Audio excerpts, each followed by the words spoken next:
Good morning mga insan, day 27 and yung tito ko nag-start na magtrabaho dito yan. $20 an hour mga insan. Kunin nyo na yan. My God. Mga insan, papunta lang kami na mag-shopping na kami ngayon. Kasi papasyal kami next week sa ibang bansa. Kaya bibili muna tayo ng shopping para pag-uwi namin dito, naka-impake na lahat. Wala na kaming gagawin masyado. So, brainy. Utok. Ngayon sa mga insan, dito na kami sa mall ni Tito. Pasyal muna kami yan. Tingin ng pwede mabili yan. Tapos punit na namin yan. No problem mga insan. So yan mga insan, almost done na sa shopping. Bibili na lang kung anong pwedeng mabili after. Kung anong magandahan.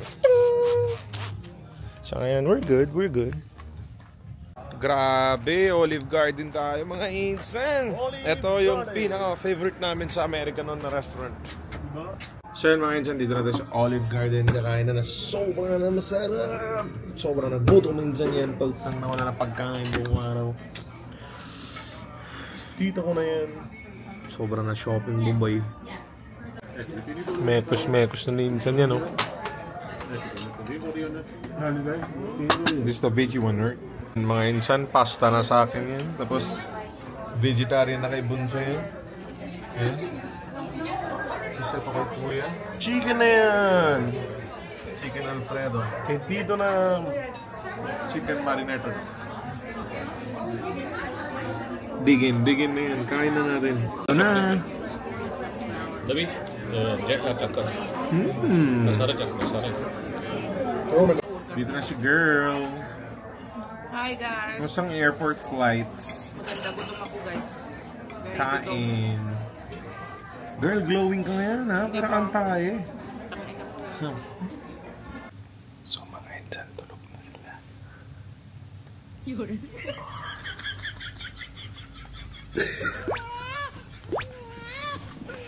Ito, malala. Nakaw. Yun.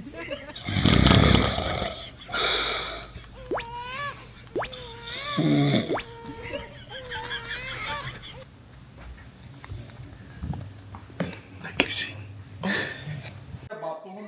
No, bhai.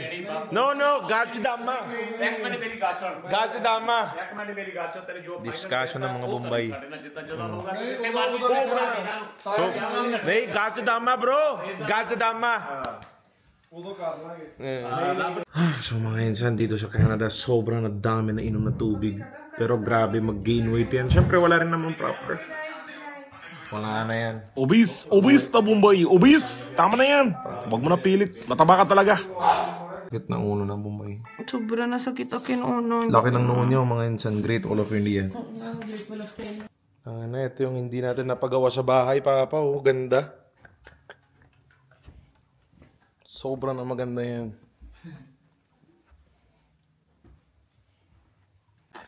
So today, that's a wrap. That's the day. Shopping, dinner, bahay.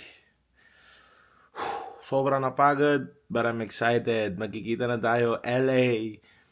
Kailan yung last na LA ko? 2018. So after 7 years ako babalik. After 7 years tayo magkikita ulit America. Oh, I miss you so much, man. Grabe. Finally. Kayo, kamusta kayo dyan sa Pilipinas, mga insan? Okay lang, no problem. Huwag nyo nang i-focus kasi masyado yung mga utak sa government. I-focus sa sarili nyo. Kasi real talk, hindi naman tayo pinapakain ng government. Tayo naman yung kumakayad para sa sarili natin. It is what it is. Tapos hindi lahat ng karera ay pare-parehas. Yung iba-iba yung karera nila. Sa atin, iba yung karera natin. Sa kanila, iba yung karera nila. Kaya huwag kayong masyadong magpapanik.